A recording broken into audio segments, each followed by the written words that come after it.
Welcome to Salsido Paranormal. I'm your host, James Salsido, and tonight I'm continuing my read through of and review of The Book of the Damned by Charles Fort. As always, you can find all episodes of the show along with links to social media, ways to listen, and ways to support the show at the website. Ways to support the show include uh, Patreon and PayPal and the merch store. And that website is salsidoparanormal.com. That's SALSIDO paranormal.com. And like I said, there's all those different ways to support the show. Support is never expected, but always appreciated, as there are expenses in making these shows. Let me just look at everything. Looks all right so far, so that's good. So yeah, this is just continuing on with this book and reading through it and reviewing it. And as I'm trying to remember to say whenever I do these shows now, a few things to keep in mind about this read through.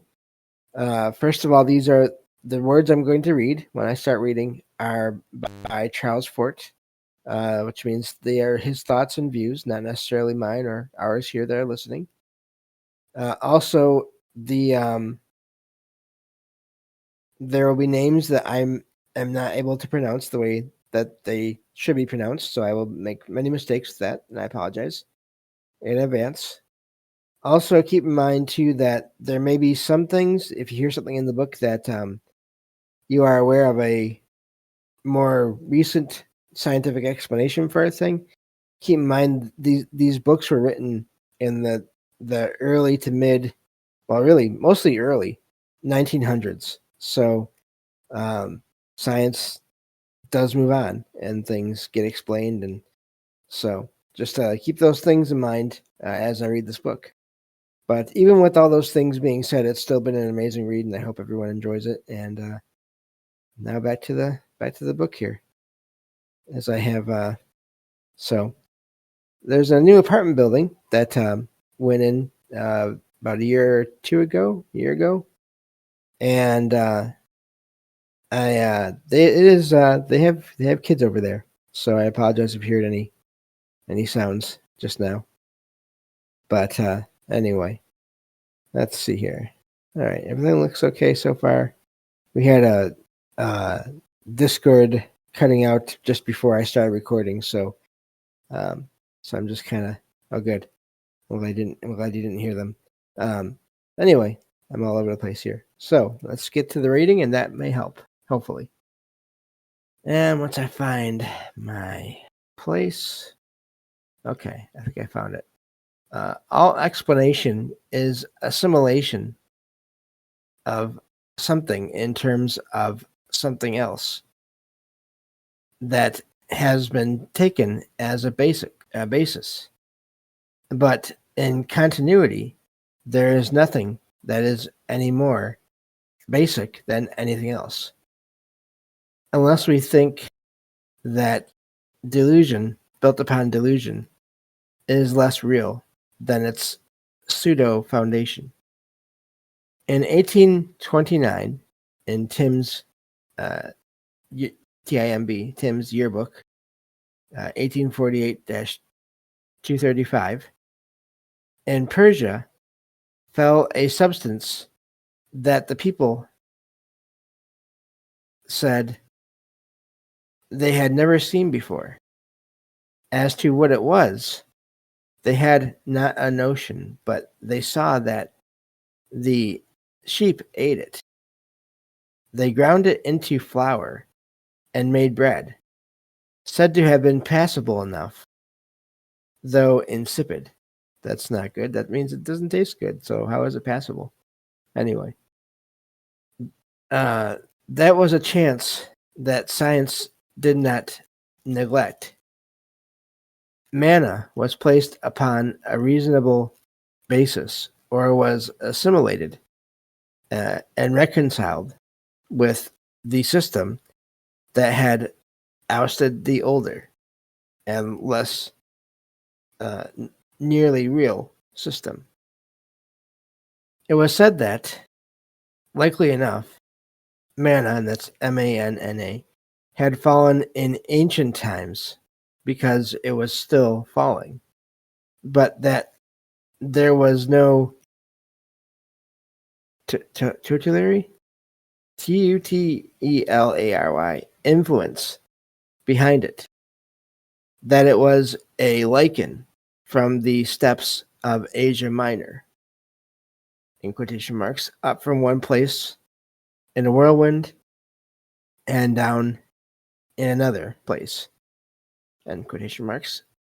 In the American Almanac, 1833-71, it is said that this substance, in quotation marks, unknown to the inhabitants of the region, in quotation marks, was immediately recognized, in quotation marks again there, by scientists who examined it, and that, in quotation marks, the chemical analysis also identified it as a lichen, in quotation marks. This was back in the days when chemical analysis was a god. Since then, his devotees have been shocked and disillusioned. Just how a chemical analysis could so botanize, I don't know, but it was chemical analysis who spoke, and spoke dogmatically. It seems to me that the ignorance of inhabitants, contrasting with the local knowledge of foreign scientists, is overdone. If there's anything good to eat within any distance, conveniently covered by a whirlwind, inhabitants know it. I have data of other falls in Persia and Asiatic Turkey of edible substances. They are all dogmatically said to be manna, and manna is dogmatically said to be a species of lichens from the steppes of Asia Minor. The position that I take is that this explanation was evolved in ignorance of the fall of vegetable substances or edible substances in other parts of the world. It is the familiar attempt to explain the general in terms of the local. That if we shall have data of falls of vegetable substance in, say, Canada or India, they were not of lichens from the steppes of Asia Minor. That though all falls in Asiatic Turkey and Persia are sweepingly and conveniently called showers of manna, they have not been even all of the same substance. In one instance, the particles are said to have been seeds, in quotation marks. Though in Comptes Rendus, the substance that fell in 1841 and 1846 is said to have been gelatinous. In the Bulletin of Science and Nature of Neuchâtel, not sure if I'm saying that right, it is said to have been of something in lumps of the size of a filbert. I'm not sure what that is. Fiber? Not sure. That had been ground into flour. That of this flour had been made bread. Very attractive looking, but flavorless. The great difficulty is to explain segregation in these showers. But deep sea fishes and occasional falls down to them of edible substances, bags of grain, barrels of sugar, things that had not been whirled up from one part of the ocean bottom in storms or submarine disturbances and dropped somewhere else. I suppose one thinks, but grain in bags never has fallen. Object of Amherst. Its covering, like, in quotation marks, milled cloth, end quotation marks. Or barrels of corn, lost from a vessel, would not sink, but a host of them, clashing together, after a wreck, they burst open. The corn sinks, or does when saturated. The barrel staves float longer. If there be not an overhead traffic in commodities similar to our own commodities carried over this earth's oceans, I'm not the deep sea fish I think I am. I have no data other than the mere suggestion of the Amherst object of bags or barrels. But my notion is that bags and barrels from a wreck on one of this earth's oceans would, by the time they reached the bottom, no longer be recognizable as bags or barrels. That if we can have data of the fall of fibrous material that may have been cloth or paper or wood, we shall be satisfactory and grotesque enough.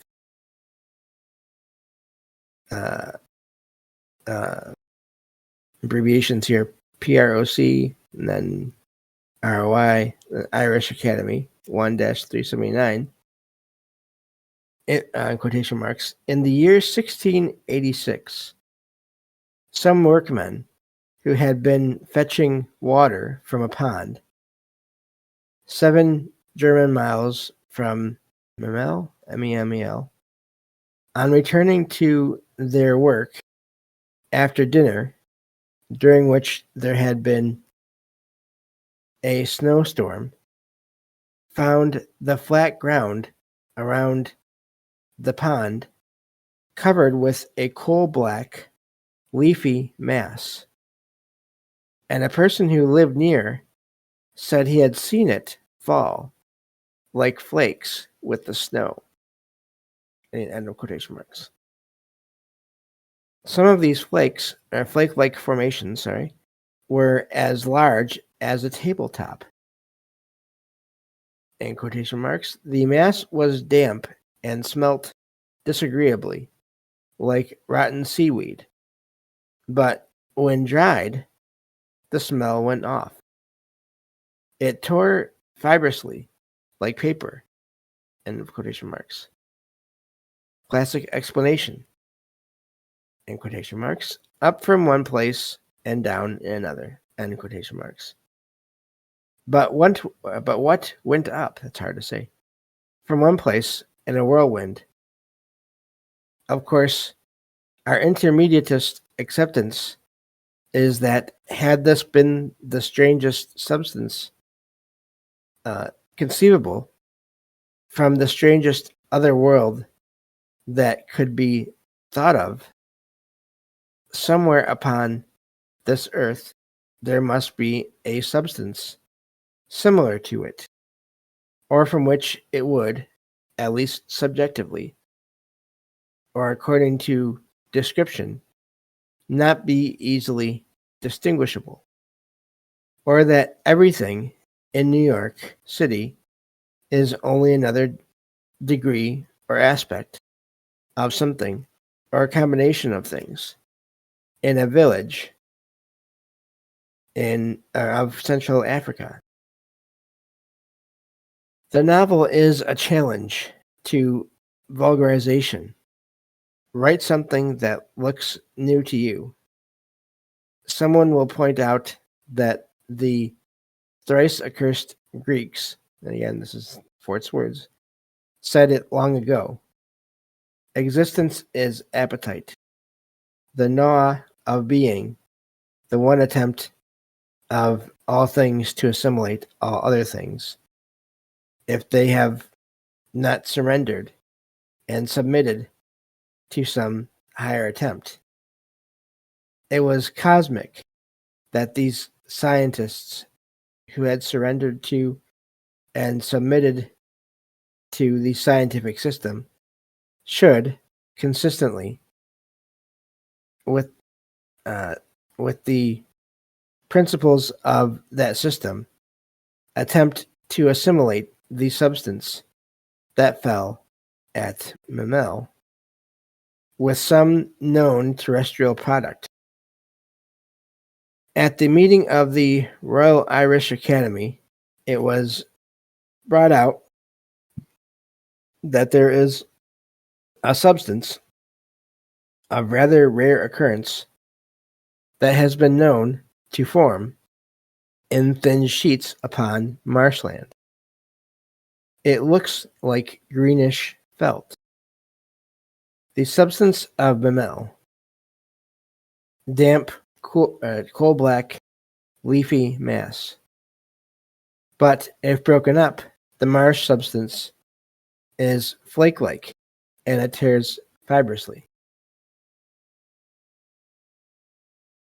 I lost my spot. An elephant can be identified as a sunflower. Both have long stems.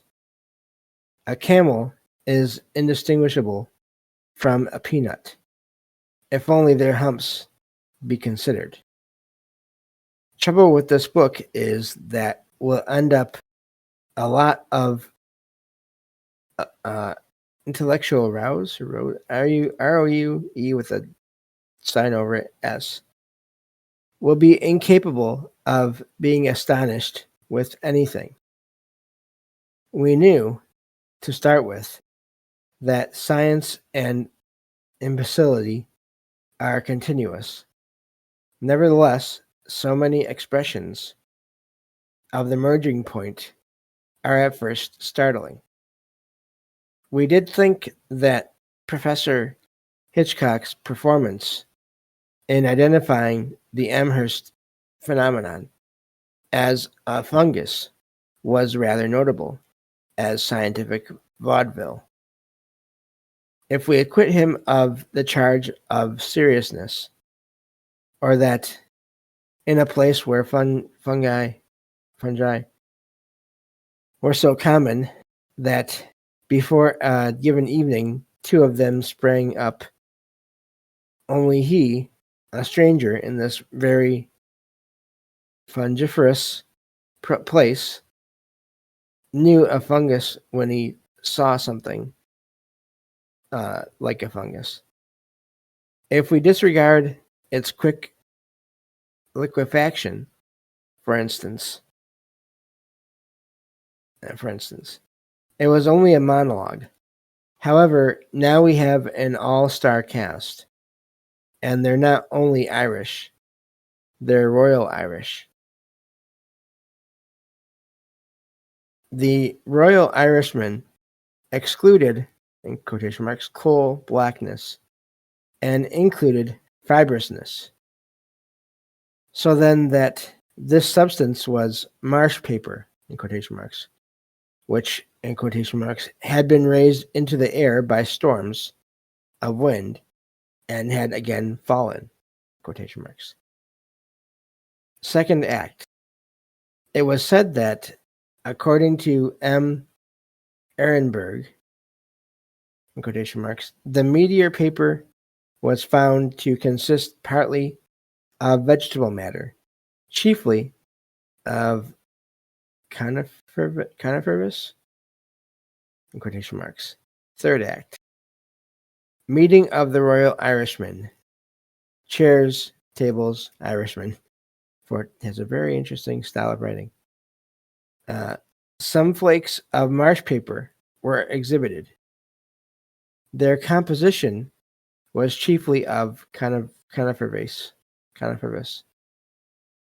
This was a double inclusion, or it's the method of agreement that logicians make so much of.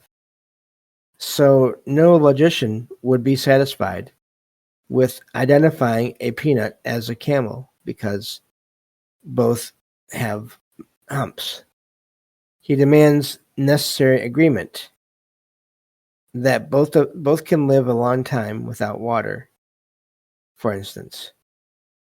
Now, it's not so very unreasonable, at least to the free and easy vaudeville standards, that throughout this book we are considering, to think that a given substance could be snatched, there we go, up from one place in a whirlwind and fall as a black substance somewhere else.